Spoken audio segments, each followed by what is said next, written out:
My name is Victoria Pelletier, and I'm going to talk to you about what I refer to as healthy resilience and how you can develop it for yourself. But first, let me tell you how I got here. Come and get her before I kill her. Direct quote from my biological mother. I was the her. I was 4. Come and get her before I kill her were the last words I heard her utter while I remained in her care. And while there's not enough time for me to walk you through my mother's long list of demons, I will tell you she was tormented. Addiction, mental illness, abandonment, the works. And I was the outlet. The unwilling, yet convenient recipient of her fear, her stress, her anger. Now, some of you might be expecting me to name my hero. You know, the family member that stepped up to save the 4-year-old standing on a cliff. Well, that didn't happen. No one stepped up. Not one member of my family was willing to take me and my wounds on. So you can imagine, that'll harden you up, make you hyper-vigilant, on guard all the time, build walls around to protect yourself, a fortress. But let me ask you, is that any way to live? Later, I was ostracized from my adoptive family's lower socioeconomic position, for my rapid growth in physical development, for my sexuality. I was sexually assaulted at 14. My father was a role model for infidelity, a partner with cancer, and later, the death of my former wife and the co-parent to my 2 children. And just less than 2 years ago, a freak accident that left me in a wheelchair for months. Professionally, I know much challenge and significant change. 20+ mergers and acquisitions and more corporate restructure than I can count. There is a reason why my colleagues once gave me the moniker as the Iron Maiden. What can I say? At that point, I came by it honestly. I am uniquely qualified, albeit sad, to talk to you about overcoming trauma and adversity and developing resilience. However, I would now like to reintroduce myself to you.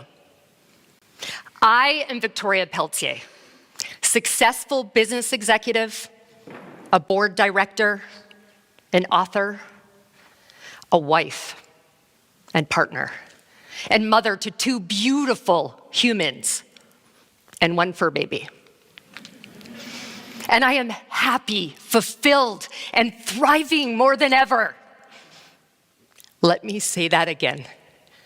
I am happy, I am fulfilled, and I am thriving.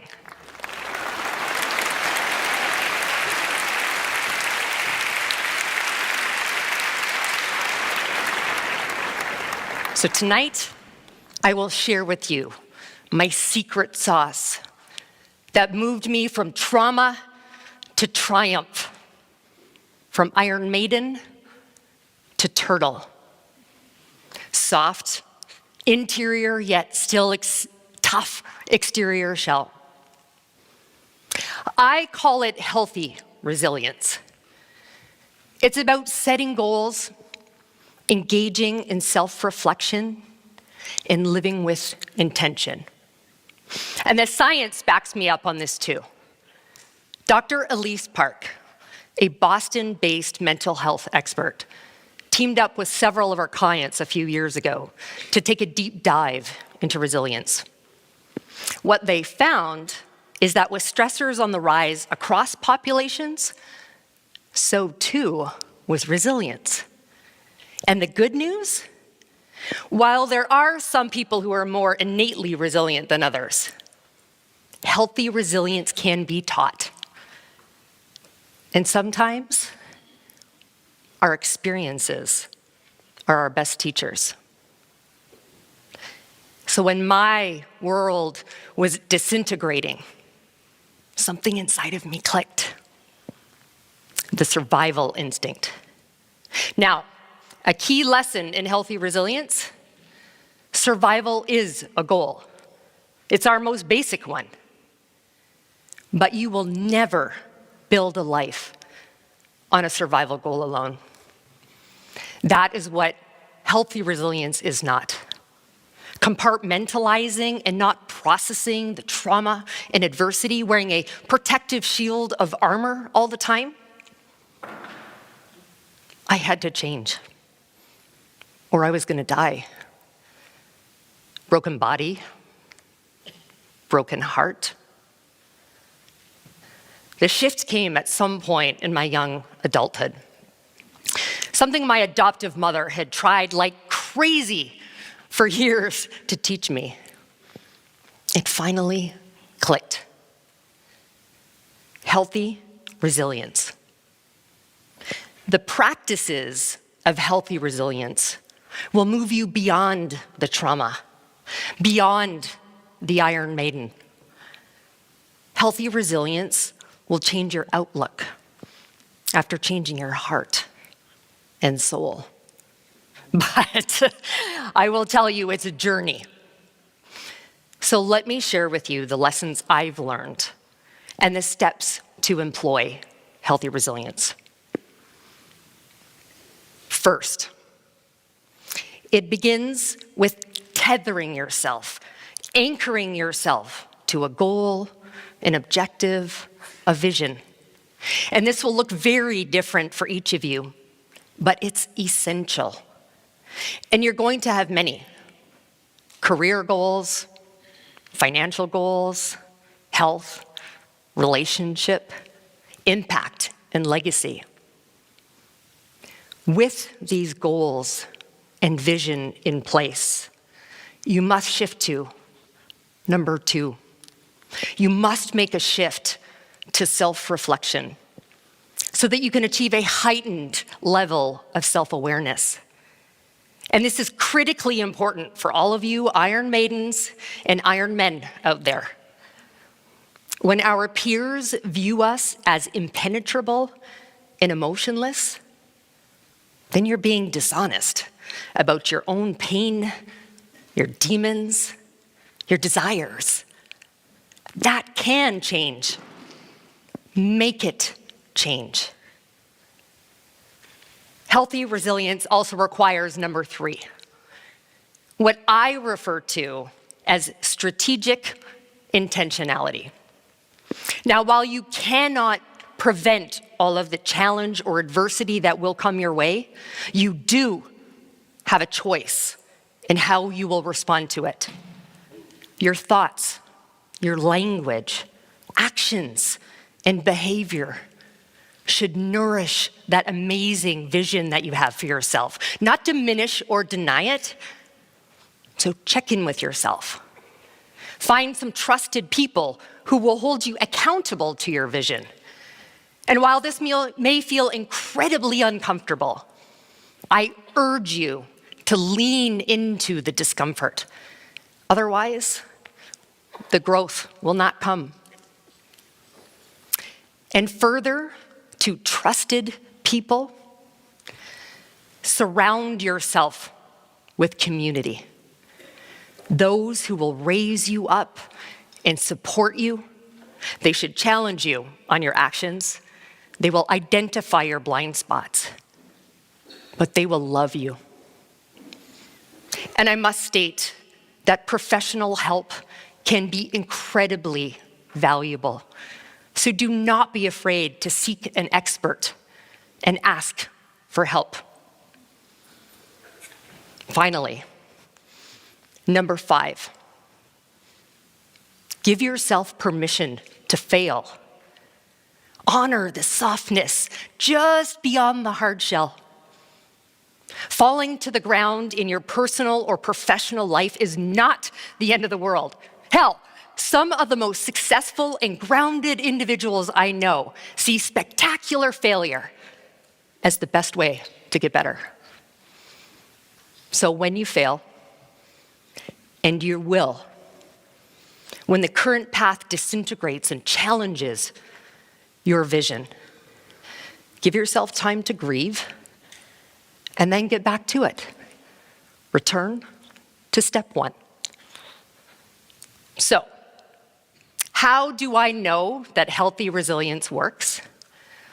Well, like I said, no one refers to me as Iron Maiden anymore. It is Turtle.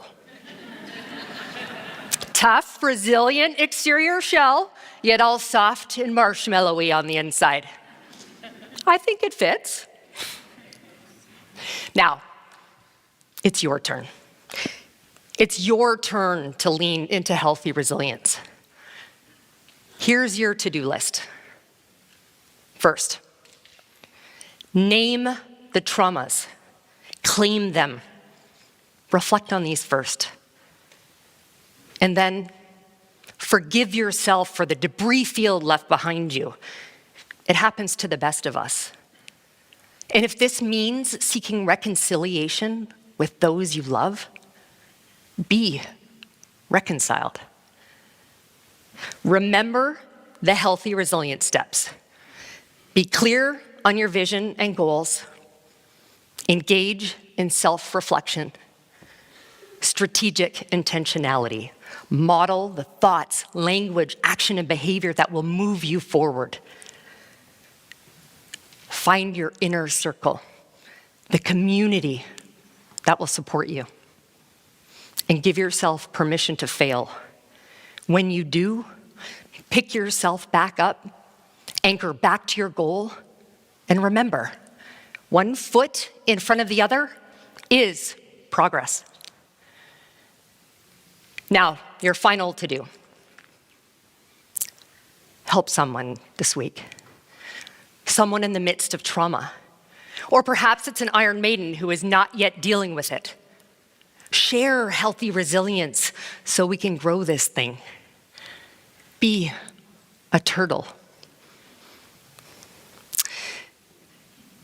Well, friends, thank you for hearing my story. Be kind to yourself, live well, and be unstoppable.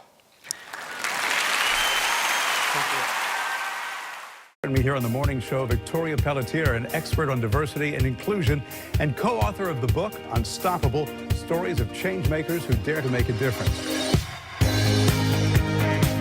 My philosophy with my team has always been there are no schedules, there are just deliverables. So setting very clear expectations for the outcomes that we're expecting to deliver for one another and for our clients or customers.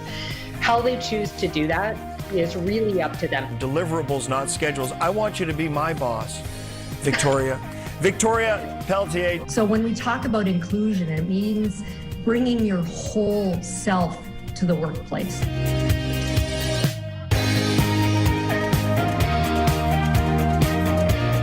This week, Victoria Pelletier turns her childhood of abuse into an unstoppable career. Today we have a very special guest by the name of Victoria Pelletier.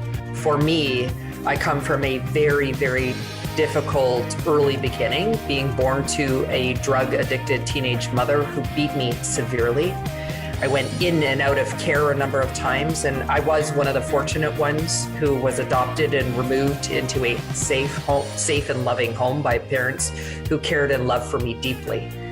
But that experience is what has driven me forward. It is why I live this unstoppable life. Partnering in the early years, it isn't about just the visible board and executive levels. It's about building a pipeline for the future. So things like P-Tech schools, where we start looking in the elementary level and in the junior high and high school level. It really is about bringing it down to values, inclusiveness, and representing all of our constituents across both sides of the aisle.